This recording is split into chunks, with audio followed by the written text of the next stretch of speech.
नमस्कार, मैं उज्ज्वला बिहार न्यूज में आपका स्वागत है। आज 29 मई दिन शुक्रवार। खबरों की ओर बढ़ने से पहले एक नजर डालते हैं आज की सुर्खियों पर। बिहार में क्रिकेट क्रांति की शुरुआत 30 मई से शुरू होगा बीआईपीएल का ट्रायल। आईपीएल की तर्ज पर अंडर 13 और अंडर 17 खिलाड़ियों को मिलेगा मौका। बिहार के रोहतास, गया जी और औरंगाबाद में मिले दुर्लभ खनिज, जल्द शुरू होगी माइनिंग। रक्षा और बैटरी उद्योग को मिलेगा बड़ा फायदा। बिहार में बालूघाट व्यवस्था में बड़ा बदलाव। अब नीलामी से पहले ही मिलेगी सभी मंजूरियां, खनन होगा तेज और पारदर्शी। बिहार में सरकारी जमीन को लेकर के सख्ती। राजस्व और भूमि सुधार मंत्री ने दी चेतावनी, लापरवाही पर होगी कड़ी कार्रवाई। बिहार में इको टूरिज्म का बड़ा मेगा प्लान। 27 डैम और 247 तालाब बनेंगे पर्यटन केंद्र। वाटर स्पोर्ट्स और रिजॉर्ट से बदलेगा राज्य का टूरिज्म चेहरा। बिहार में किसानों के लिए बड़ी खुशखबरी। जमीन अधिग्रहण पर अब मिलेगा बम्पर मुआवजा। ग्रामीण क्षेत्रों में 4 गुना तक भुगतान और अतिरिक्त प्रोत्साहन भी शामिल। एबी डिविलियर्स हुए वैभव सूर्यवंशी की बल्लेबाजी के फैन। बोले सिर्फ 15 साल की उम्र में उनका खेल समझ और मानसिक मजबूती बेहद खास। एसआरएच के खिलाफ नॉकआउट में दिखा असली टैलेंट। चलिए एक नजर डालते हैं आज की 25 बड़ी खबरों। बीएसएनएल जेटीओ भर्ती के लिए 4 जून से शुरू होंगे आवेदन। बीएसएनएल यानी कि भारत संचार निगम लिमिटेड ने जूनियर टेलीकॉम ऑफिसर भर्ती 2026 का नोटिफिकेशन जारी कर दिया। इस भर्ती के तहत कुल 100 पद भरे जाएंगे, जिनमें सबसे ज्यादा रिक्तियां कर्नाटक, महाराष्ट्र और केरल सर्किल में है। आवेदन के लिए उम्मीदवार के पास बीई, बीटेक या फिर समकक्ष इंजीनियरिंग डिग्री होनी जरूरी है।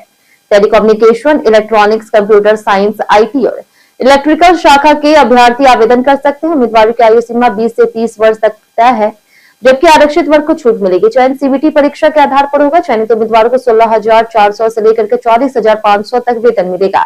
ऑनलाइन आवेदन 4 जून से शुरू होकर के 3 जुलाई तक चलेगी। बिहार में बालूघाट संचालन तेज करने के लिए नई व्यवस्था होगी लागू। बिहार सरकार ने बालूघाटों के संचालन में होने वाली देरी को खत्म करने के लिए नई व्यवस्था लागू करने का निर्णय लिया।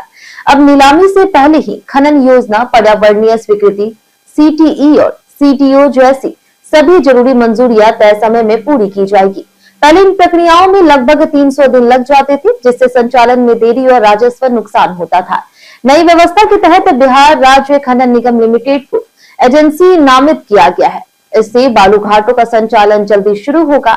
अवैध खनन पर रोक लगेगी और राज्य की आय में तेजी आएगी।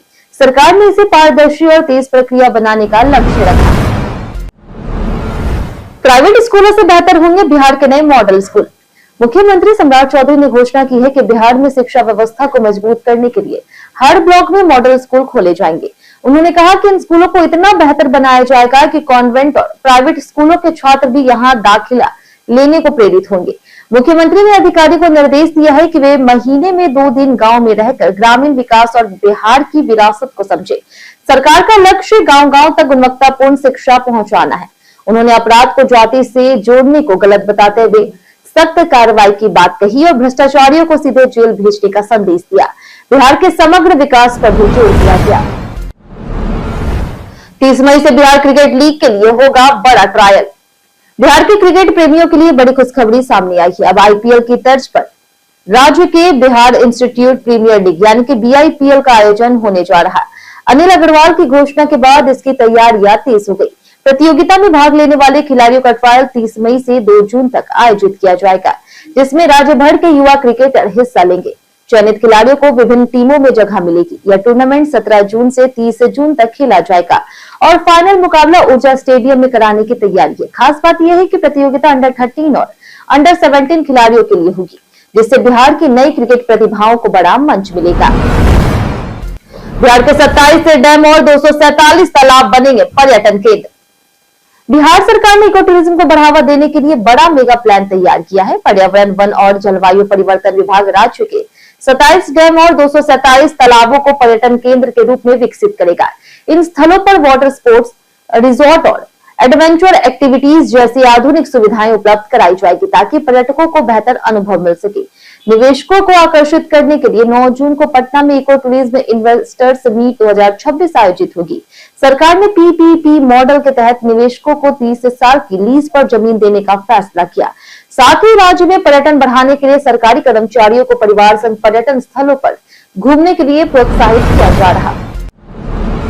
सरकारी जमीन की सुरक्षा को लेकर बिहार सरकार सख्त। राजस्व और भूमि सुधार मंत्री दिलीप कुमार जायसवाल ने साफ कहा कि सरकारी जमीन की बंदरबाट किसी भी हाल में बर्दाश्त नहीं की जाएगी। उन्होंने सुपौल, रोहतास और पटना के राजस्व कार्यों की समीक्षा करते हुए अधिकारियों को सख्त चेतावनी दी है कि गलत तरीके से जमीन दर्ज करने या फिर लापरवाही करने पर कठोर कार्रवाई होगी। मंत्री ने कहा कि सरकार जल्द ही जमीन सुरक्षा से जुड़ा कानून लाने जा रही और सभी काम अब ऑनलाइन मोड में ही होंगे। दलीलों और भ्रष्टाचार पर कड़ी निगरानी के लिए विशेष इकाइयां बनाई गई है। उन्होंने भूमिहीन परिवारों को वास भूमि देने की प्रक्रिया तेज करने और लंबित मामलों के शीघ्र निपटारे का भी निर्देश दिया। अब तो 3 महीने के अंदर निपटेंगे निजी स्कूलों के आवेदन। राज्य सरकार ने निजी विद्यालयों की स्वीकृति प्रक्रिया में देरी पर सख्त रुख अपनाया है। अब सभी आवेदनों का निपटारा अधिकतम 3 माह यानी कि 90 दिनों के भीतर करना अनिवार्य होगा। शिक्षा विभाग ने सभी जिला शिक्षा पदाधिकारियों को निर्देश जारी किए हैं और अनुपालन की जिम्मेदारी प्राथमिक शिक्षा निदेशक को सौंपी गई। हालिया समीक्षा बैठक में सामने आया कि कई जिलों में निजी स्कूलों के आवेदन महीनों से लंबित है, जिससे प्रक्रिया में अनियमितता और गड़बड़ी की आशंका बढ़ रही। सरकार ने चेतावनी दी है कि तय समय में काम पूरा न होने पर संबंधित जिला शिक्षा पदाधिकारियों पर कार्रवाई की जाएगी। अब यह प्रक्रिया सख्त निगरानी और जवाबदेही से जुड़ गई है। बिहार की जमीन में मिला दुर्लभ खनिज, जल्द शुरू होगी माइनिंग। बिहार में पहली बार दुर्लभ खनिजों के व्यावसायिक खनन की तैयारियां शुरू हो गई। बिहार के रोहतास, गया और औरंगाबाद जिलों में ग्लूकोनाइट, वेनेडियम और मैग्नेटाइट जैसे कीमती खनिजों के बड़े भंडार मिले। सरकार ने 4 खनिज ब्लॉकों की नीलामी प्रक्रिया लगभग पूरी कर ली है और इस साल के अंत तक माइनिंग शुरू होने की संभावना है। इन खनिजों का इस्तेमाल फाइटर जेट, मिसाइल, रक्षा उपकरण, बैटरी और आधुनिक टेक्निक में किया जाएगा। रोहतास के ग्लूकोनाइट में उर्वरक भी तैयार होगा। इस परियोजना से 100 से अधिक गांवों में रोजगार बढ़ेगा और करीब 5000 लोगों को प्रत्यक्ष अप्रत्यक्ष नौकरी मिलने की उम्मीद है। बिहार ऊर्जा विभाग ने जारी की सुरक्षा advisory. Bihar state power holding company limited ने लोगों को ट्रांसफार्मर के आसपास कूड़ा या फिर सूखी घास न फेंकने की चेतावनी दी। विभाग ने कहा कि ऐसी लापरवाही बड़े हादसे का कारण बन सकती है और आग लगने का खतरा बढ़ जाता है। यदि कहीं भी ट्रांसफार्मर से स्पार्किंग या फिर धुआं दिखाई दे तो तुरंत टोल फ्री नंबर 1912 पर सूचना देने या फिर नजदीकी विद्युत कार्यालय से संपर्क करने की अपील की गई। विभाग ने लोगों से सतर्क रहने और बिजली सुरक्षा नियमों का पालन करने का आग्रह किया। इसका उद्देश्य बिजली दुर्घटनाओं को रोकना और सुरक्षित ऊर्जा व्यवस्था सुनिश्चित करना है। एबी डिविलियर्स में वैभव सूर्यवंशी की बल्लेबाजी के फैन। एबी डिविलियर्स ने बिहार के वैभव सूर्यवंशी की जमकर तारीफ करते हुए कहा कि सिर्फ 15 साल की उम्र में उनकी खेल समझ और मानसिक तैयारी बेहद खास है। आईपीएल 2026 के एलिमिनेटर मुकाबले में वैभव ने एसआरएच के खिलाफ 29 गेंदों में 97 रन की विस्फोटक पारी खेली थी। डिविलियर्स ने कहा कि दबाव भरे नॉकआउट मैच में वैभव का शांत रवैया और मैच की समझ कमाल की रही। उन्होंने बताया कि पैट कमिंस लगातार रणनीति बदलते रहे, लेकिन वैभव हर चुनौती के लिए तैयार दिखे। डिविलियर्स ने उनकी तुलना ऑस्ट्रेलिया के पूर्व बल्लेबाज मैथम हाइडेन से की। बिहार में जमीन अधिग्रहण पर अब मिलेगा बम्पर मुआवजा। बिहार सरकार ने भूमि अधिग्रहण से जुड़ी नई नीति को मंजूरी दी, जिसके तहत जमीन अधिग्रहण पर अब किसानों और रैयतों को पहले से ज्यादा मुआवजा मिलेगा। नई व्यवस्था के अनुसार शहरी क्षेत्रों में बाजार मूल्य या फिर सर्किल रेट का 2 गुना और ग्रामीण क्षेत्रों में 4 गुना तक मुआवजा दिया जाएगा। इसके साथ ही 10% अतिरिक्त प्रोत्साहन राशि भी मिलेगी। सरकार द्वारा जमीन खरीद पर स्टैंप और रजिस्ट्रेशन शुल्क नहीं लगेगा। इस नीति का उद्देश्य सहमति आधारित और आसान भूमि अधिग्रहण प्रक्रिया बनाना है। 11 शहरों में बनने वाली सैटेलाइट टाउनशिप परियोजनाओं में भी इसका लाभ मिलेगा, जिससे किसानों को बम्पर मुआवजा सुनिश्चित होगा। बिहार में रुके मनरेगा कार्यों की होगी नई समीक्षा। मनरेगा के तहत रुके हुए कार्य को अब केवल तभी पूरा किया जाएगा जब वे जनहित में उपयोगी पाए जाएंगे। लगभग 1300 से अधिक रुके कार्यों की जांच प्रखंड और पंचायत स्तर पर कनीय अभियंताओं द्वारा की जाएगी। जांच के बाद रिपोर्ट मनरेगा शाखा को सौंपी जाएगी। जिला कार्यक्रम पदाधिकारी विजय कुमार सिंह के अनुसार फरवरी से कई कार्य रुके हुए थे।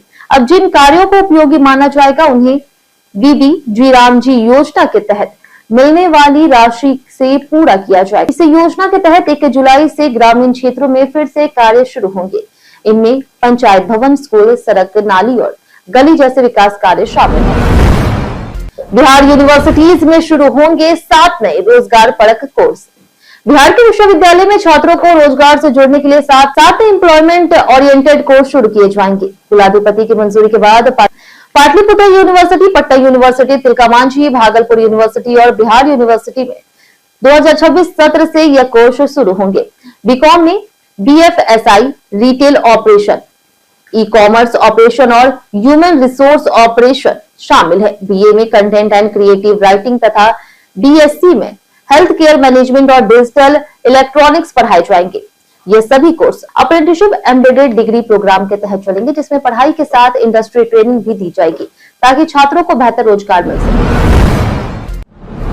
12 जून को रिलीज होगी मनोज बाजपेयी की फिल्म गवर्नर। मनोज बाजपेयी ने अपनी आगामी फिल्म गवर्नर के ट्रेलर लॉन्च इवेंट में निर्माता विपुल अमृतलाल शाह के साथ अपने लंबे समय से चले आ रहे जुड़ाव और इस फिल्म पर काम करने के अनुभव को साझा किया। उन्होंने बताया कि वे वर्षों से एक दूसरे को जानते थे, लेकिन यह पहली बार है जब वे साथ काम कर रहे हैं। फिल्म 1990 के भारत के आर्थिक संकट पर आधारित है, जिसमें उस दौर के वित्तीय चुनौतियों और सरकार के कठिन फैसलों को दिखाया गया। मनोज बाजपेयी और अदा शर्मा मुख्य भूमिकाओं में हैं। चिन्मय मंडलेकर निर्देशित यह फिल्म 12 जून को रिलीज होगी और सच्ची घटनाओं पर प्रेरित है। इबोला को लेकर के आईएमए बिहार की बड़ी अपील। आईएमए बिहार ने इबोला वायरस को लेकर के लोगों से सतर्क रहने और घबराने से बचने की अपील की। अध्यक्ष डॉक्टर आशुतोष शरण और सचिव डॉक्टर दिनेश कुमार ने बताया कि इबोला सामान्य परिस्थितियों में हवा से नहीं फैलता और कोविड-19 जैसा संक्रामक नहीं है। उन्होंने कहा कि विश्व स्वास्थ्य संगठन ने इसे PHEIC घोषित किया है और वर्तमान प्रकोप मुख्य रूप से कांगो और युगांडा तक सीमित है। इसमें बुडिबुगियो स्ट्रेन की पहचान हुई है। बचाव के लिए मरीज की जल्दी पहचान, आइसोलेशन, हाथों की सफाई, जैव चिकित्सा, अपशिष्ट का सुरक्षित निपटान और संक्रमण नियंत्रण नियमों का पालन जरूरी है। जागरूकता और स्वच्छता ही सबसे प्रभावी सुरक्षा उपाय है। एसी आउटडोर यूनिट लगाते समय भूलकर भी ना करें ये गलती। गर्मियों में एसी की मांग तेजी से बढ़ती है, लेकिन कई लोग आउटडोर यूनिट की सही जगह चुनने में गलती कर देते। गलत स्थान पर लगी यूनिट से बिजली की खपत बढ़ जाती है, कूलिंग कम हो सकती है और मशीन जल्दी खराब हो सकती है। विशेषज्ञों के अनुसार आउटडोर यूनिट ऐसी जगह लगानी चाहिए जहां हवा का अच्छा प्रवाह हो और धूप, धूल और पानी का असर कम पड़े। छत पर लगाने से गर्म हवा आसानी से निकलती है, लेकिन तेज धूप से बचाने के लिए शेड जरूरी है। दीवार पर यूनिट लगाने से जगह बचती है, पर वेंटिलेशन अच्छा होना चाहिए। जमीन पर लगाने पर धूल और पानी का खतरा बढ़ता है, इसलिए ऊंचे प्लेटफॉर्म का इस्तेमाल बेहतर माना जाता है। टीआरई 4 भर्ती को लेकर के नीतीश कुमार से मिले छात्र नेता। बिहार में बीपीएससी टीआरई 4 शिक्षक भर्ती को लेकर के सियासत तेज हो गई है। छात्र नेता दिलीप कुमार ने गुरुवार को पूर्व मुख्यमंत्री नीतीश कुमार से मुलाकात कर टीआरई 4 का नोटिफिकेशन जल्द जारी करने की मांग की। अभ्यर्थियों ने 46,000 से अधिक पदों पर एक ही चरण में भर्ती कराने का अनुरोध किया। दिलीप ने बताया कि मुलाकात सकारात्मक रही और नीतीश कुमार ने इस मुद्दे पर बात करने का भरोसा दिया। टीआरई 4 को लेकर के बेरोजगार युवाओं का आंदोलन लगातार जारी है। 8 मई के प्रदर्शन में पुलिस लाठीचार्ज और दिलीप कुमार की गिरफ्तारी भी हुई थी। वहीं शिक्षा मंत्री ने जल्द नोटिफिकेशन जारी करने की बात कही। सरकार ने अगले 5 वर्षों में 1 लाख शिक्षकों की भर्ती का लक्ष्य तय किया। बिहार में एक्सक्यूवी से पकड़ी गई 1032 कैन बियर की खेप। बिहार में शराबबंदी कानून के बावजूद तस्करी के मामले लगातार सामने आ रहे। ताजा मामला शेखपुरा जिले का है, जहां करंदी थाना पुलिस ने बड़ी कार्रवाई करते हुए एक गाड़ी से 1032 कैन बियर बरामद की। पुलिस को गुप्त सूचना मिली थी कि लग्जरी वाहन से शराब की खेप लाई जा रही है। इसके बाद लहना गांव के पास वाहन जांच अभियान चलाया गया। पुलिस को देकर के चालक गाड़ी लेकर के भागने लगा, लेकिन पीछा करने के दौरान वाहन का टायर फट गया। चालक मौके से फरार हो गया। तलाशी में भारी मात्रा में बियर मिली। पुलिस ने वाहन जब्त कर मामले की जांच शुरू कर दी। जानिए आज कैसा रहेगा बिहार के मौसम का मिजाज। मौसम विभाग के अनुसार अगले 3 दिनों में बिहार के कई हिस्सों में अधिकतम तापमान में 2 से 4 डिग्री सेल्सियस तक गिरावट होने की संभावना है। इसके बाद अगले 4 दिनों में तापमान फिर 3 से 5 डिग्री तक बढ़ सकता है। न्यूनतम तापमान में अगले 5 दिनों तक किसी बड़े बदलाव की संभावना नहीं जताई गई। 29 मई को राज्य के अधिकांश जिलों में मेघ गर्जन, वज्रपात और 60 से 70 किलोमीटर प्रति घंटे की रफ्तार से तेज हवाएं चलने का अनुमान है। कटिहार और पूर्णिया जिले के 1-2 स्थानों पर भारी बारिश हो सकती है। आज राज्य में अधिकतम तापमान 34 से 36 डिग्री और न्यूनतम तापमान 24 से 26 डिग्री सेल्सियस रहने का अनुमान है। पटना मल्टी मॉडल हब में नई ट्रैफिक गाइडलाइन हुई लागू। पटना जंक्शन स्थित मल्टी मॉडल हब में ट्रैफिक व्यवस्था सुधारने के लिए प्रशासन ने नई गाइडलाइन लागू की। अब सभी बसें केवल एग्जिट गेट नंबर 2 से ही बाहर निकलेगी और गेट के पास नहीं रुकेगी। बसों को 12 मीटर पहले निर्धारित स्थान पर पार्क करना होगा। बीच रास्ते में खास करके जीपीओ तक बसों के ठहराव पर रोक लगा दी गई है ताकि जाम कम हो सके। प्रेशर हॉर्न के इस्तेमाल पर भी सख्त कार्रवाई होगी। ट्रैफिक पुलिस की अतिरिक्त तैनाती की जाएगी और नियम उल्लंघन पर जुर्माना लगेगा। निजी बस संचालकों के दस्तावेजों का सत्यापन भी अनिवार्य किया गया। साथ ही सूचना आदान प्रदान के लिए व्हाट्सएप ग्रुप बनाया जाएगा ताकि व्यवस्था सुचारू और सुरक्षित बना रहे। 2028 तक तैयार होगा दानापुर दिगवाड़ा गंगा 6 लेन पुल प्रोजेक्ट। पटना के दानापुर से सारण के दिगवाड़ा तक गंगा नदी पर 14.5 किलोमीटर लंबे 6 लेन पुल का निर्माण तेजी से चल रहा है। करीब 3012 करोड़ रुपए की लागत वाली इस परियोजना को एसपी सिंगला कंपनी बना रही और इसे 2028 तक पूरा करने का लक्ष्य है।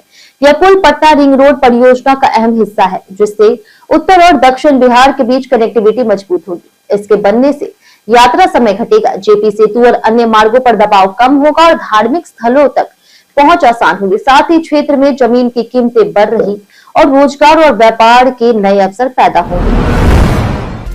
पवन सिंह संग भोजपुरी रियलिटी शो में नजर आएंगे तेज प्रताप यादव। तेज प्रताप यादव अब भोजपुरी इंडस्ट्री के नए रियलिटी शो भोजपुरी बवाल में नजर आने वाले हैं। अपने अलग अंदाज और अनोखे प्रयोगों के लिए चर्चा में रहने वाले तेज प्रताप की एंट्री को लेकर के शो काफी सुर्खियों में है। इस रियलिटी शो में भोजपुरी सिनेमा के बड़े सितारे पवन सिंह, दिनेश लाल यादव, आम्रपाली दुबे और काजल राघवानी भी शामिल होंगे। शो में कलाकारों के प्रोफेशनल और पर्सनल लाइफ से जुड़े अनदेखे पहलू, संघर्ष, दोस्ती, मस्ती और भावुक पल दिखाए जाएंगे। दर्शकों को सितारों की असली जिंदगी करीब से देखने का मौका मिलेगा, जिससे शो को लेकर के उत्साह काफी बढ़ गया है। आज गुजरात टाइटंस से भिड़ेगी राजस्थान रॉयल्स। राजस्थान रॉयल्स ने एलिमिनेटर में सनराइजर्स हैदराबाद को 47 रनों से हरा करके क्वालिफायर 2 में जगह बना ली है। अब राजस्थान रॉयल्स का मुकाबला गुजरात टाइटंस से क्वालिफायर 2 में आज होगा। यह मैच न्यू चंडीगढ़ के महाराजा यादवेंद्र सिंह पीसीए स्टेडियम में शाम 7:30 बजे से खेला जाएगा और टॉस 7 बजे होगा। जीतने वाली टीम फाइनल में आरसीबी से भिड़ेगी। मैच का लाइव प्रसारण स्टार स्पोर्ट्स नेटवर्क और जियो हॉटस्टार ऐप पर उपलब्ध होगी। कई कारणों से दर्ज है भारत के इतिहास में आज की तारीख। 1865 में जन्मी रामानंद चटर्जी भारतीय पत्रकारिता के अग्रणी व्यक्तित्व थे। 1906 में जन्मे कन्हैया लाल मिश्र प्रभाकर हिंदी साहित्य के प्रसिद्ध निबंधकार थे। 1942 में जन्मे हुल्लड़ मुरादाबादी ने व्यंग कविता के क्षेत्र में खास पहचान बनाई, जबकि 1954 में जन्मे मदन कश्यप आधुनिक हिंदी कविता के चर्चित कवि माने जाते हैं। 1972 में हिंदी सिनेमा और रंगमंच के महान अभिनेता पृथ्वीराज कपूर का निधन हुआ, जिन्होंने पृथ्वी थिएटर की स्थापना की। 1987 में भारत के पूर्व प्रधानमंत्री चौधरी चरण सिंह का निधन हुआ, जिन्हें किसानों का मजबूत नेता माना जाता है। वहीं 2020 में प्रसिद्ध गीतकार और लेखक योगेश ने दुनिया को अलविदा कहा, जिन्होंने कई यादगार गीत लिखे। यूपीआई सर्कल फीचर से दूसरे फोन में भी चलेगा पेमेंट। आजकल कई लोग ऑफिस और पर्सनल काम के लिए 2 स्मार्टफोन इस्तेमाल करते हैं, लेकिन यूपीआई पेमेंट में दिक्कत आती है क्योंकि अधिकतर ऐप सिर्फ उसी फोन में काम करते हैं जिसमें बैंक से जुड़ा सिम मौजूद हो। इस समस्या का समाधान अब यूपीआई सर्कल फीचर हो गया है। यह फीचर फोन पे और गूगल पे से पॉकेट मनी नाम से उपलब्ध है। इसकी मदद से एक प्राइमरी यूपीआई अकाउंट दूसरे डिवाइस या फिर यूजर को पेमेंट की अनुमति दे सकता है। यूजर से लिमिट सेट कर सकते हैं या फिर हर ट्रांजैक्शन के लिए मंजूरी दे सकते हैं। इसे सेटअप करने के लिए यूपीआई ऐप में सर्कल या फिर पॉकेट मनी विकल्प चुनकर दूसरे नंबर या यूपीआई आईडी को जोड़ना होता है। हम प्रतिदिन आपसे 5 ऐसे जरूरी सवाल उसके जवाब बताएंगे जो कि बीपीएससी, बिहार पुलिस, दरोगा समेत एसएससी जैसी अन्य प्रतियोगी परीक्षाओं में काम आएंगे। सवाल इतिहास, बिहार स्पेशल, विज्ञान, करंट अफेयर्स और भूगोल से रहेंगे। पूछे गए 5 सवाल में आपने कितना सही जवाब दिया, यह हमें कमेंट करके जरूर बताएं। तुम्हारा पहला सवाल है, विश्व का चौथा सबसे बड़ा धर्म कौन सा है? ऑप्शन ए है बौद्ध धर्म, ऑप्शन बी है हिंदू धर्म, ऑप्शन सी है जैन धर्म, ऑप्शन डी सिख धर्म। इसका सही जवाब है ऑप्शन ए बौद्ध धर्म। हमारा दूसरा सवाल है कि पाइराइट का अग्रणी उत्पादक राज्य कौन सा है? ऑप्शन ए है राजस्थान, ऑप्शन बी है कर्नाटक, ऑप्शन सी है केरल, ऑप्शन डी है बिहार। इसका सही जवाब है ऑप्शन डी बिहार। हमारा तीसरा सवाल, बिहार में गंगा की सबसे बड़ी सहायक नदी कौन सी है? ऑप्शन ए है गंडक, ऑप्शन बी है कोसी, ऑप्शन सी है महानदी, ऑप्शन डी है घाघरा। इसका सही जवाब है ऑप्शन डी घाघरा। हमारा चौथा सवाल है कि सम्राट अशोक द्वारा निर्मित सिंह स्तंभ कहां स्थित है? ऑप्शन ए है वैशाली, ऑप्शन बी है पटना, ऑप्शन सी है सारनाथ, ऑप्शन डी है दिल्ली। इसका सही जवाब है ऑप्शन सी सारनाथ। हमारा पांचवा सवाल है कि रेल पहिया संयंत्र बिहार के किस जिले में स्थित है? Option A Munger, option B है सारण, ऑप्शन सी है नालंदा, ऑप्शन डी है गयाजी। इसका सही जवाब है ऑप्शन बी सारण। हमारा छठा सवाल है कि गोवर्धन योजना किस सरकारी मिशन का अभिन्न अंग है? ऑप्शन ए है राष्ट्रीय बायोगैस मिशन, ऑप्शन बी है राष्ट्रीय ग्रामीण आजीविका मिशन, ऑप्शन सी है राष्ट्रीय कृषि वानिकी मिशन, ऑप्शन डी स्वच्छ भारत मिशन। इसका सही जवाब है ऑप्शन डी स्वच्छ भारत मिशन। हमारा आखिरी सवाल है कि पीएम विश्वकर्मा योजना किस मंत्रालय द्वारा शुरू की गई थी? ऑप्शन ए है ग्रामीण विकास मंत्रालय, ऑप्शन बी है कौशल विकास मंत्रालय, ऑप्शन सी है सूक्ष्म लघु और मध्यम उद्यम मंत्रालय, ऑप्शन डी है वित्त मंत्रालय। इसका सही जवाब है ऑप्शन सी सूक्ष्म लघु और मध्यम उद्यम मंत्रालय। बीते दिन हमारे द्वारा पूछे गए सवाल का जवाब आप लोगों में से बहुत लोगों ने हमारे कमेंट बॉक्स सेक्शन में लिख कर दिया है।